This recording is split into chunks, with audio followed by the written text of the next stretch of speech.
Hey, beautiful blessings and Empath love to you. I'm Michelle from the Soul Translator and the Empowered Empath Soul Camp. And today, in this video, we're going to talk about 4 things that you can do as an empath or sensitive to disengage a bit from some of the holiday insanity.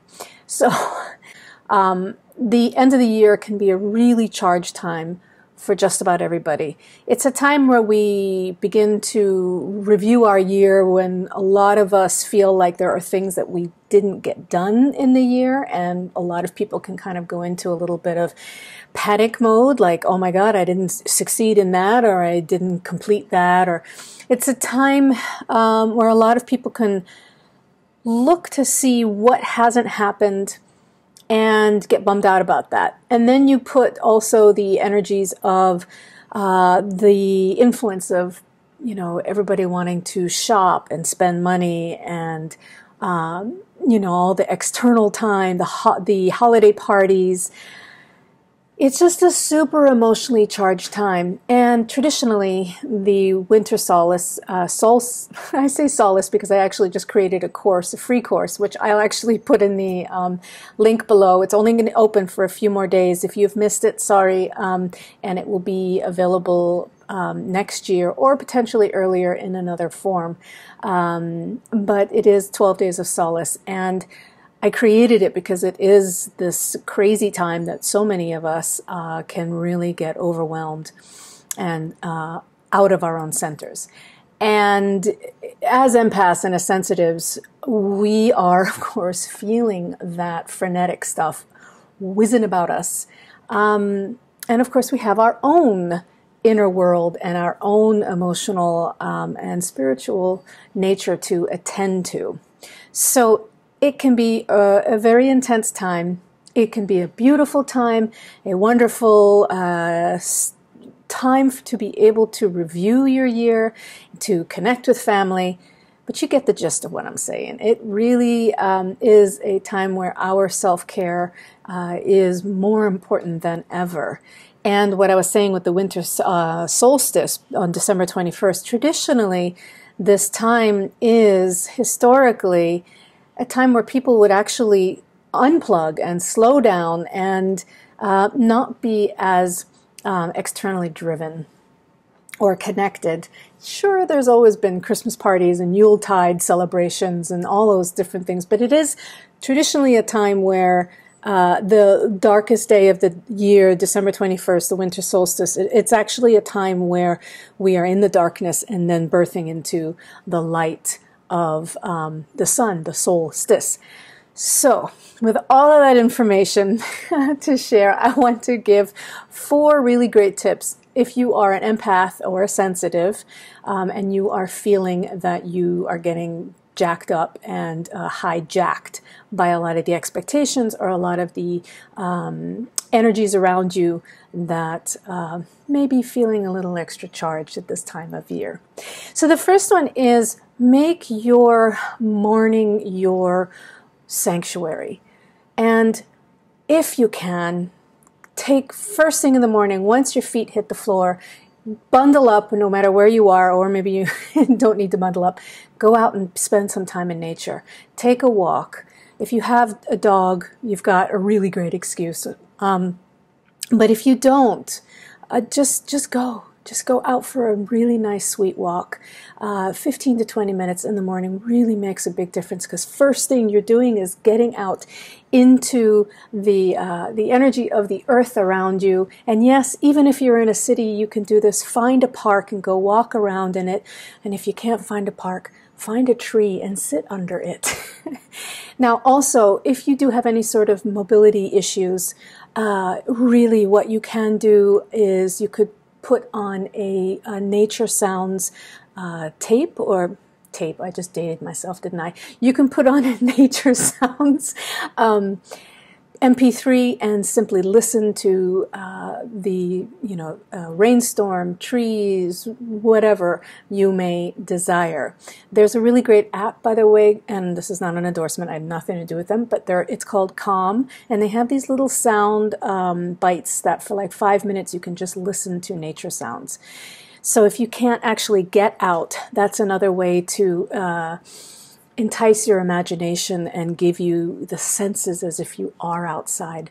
Of course, it's not as strong as being around a tree or in a forest and actually hearing real birds. But the beautiful thing about our brain is that it doesn't know the difference between imagination or fantasy and reality. So if you allow yourself to go into a full sensory experience and use your imagination, that is going to be almost, if not just as powerful for you. So first thing, spend some time in nature, first thing in the morning. Set yourself up for success, energetic success for the day. All right? So the second thing is, yes, I did look at my notes. I forgot to stick it on the computer. The second thing is create. So this is about take a little time, 10 minutes, 15 minutes, to create something new. Whether you are artistic or not, you can dance. Dancing is a creative action. You can draw, you can doodle, you can make a new dish. But the point here is to engage your senses into something that is creative. Because anytime we go into creativity, and particularly for empaths who are often highly creative, it gives you a moment of reprise from all the energies and lets you tap into that place of creative possibility and expression for yourself, and lets the mind go into a daydreaming state so that you can feel more alive in your senses and more alive as an energetic being. So, and it's a really good way to disconnect from all of the buzz around you. Okay, so the next one is call it. All right, and I say call it in the sense of if you're at a party, if you're somewhere and things are feeling off, they probably are, and just call it what it is and disengage. You can give yourself permission to maybe do one less holiday or one less thing every day. Holiday party, I meant. Can't really not do the holiday. Oh yeah, actually you can do that.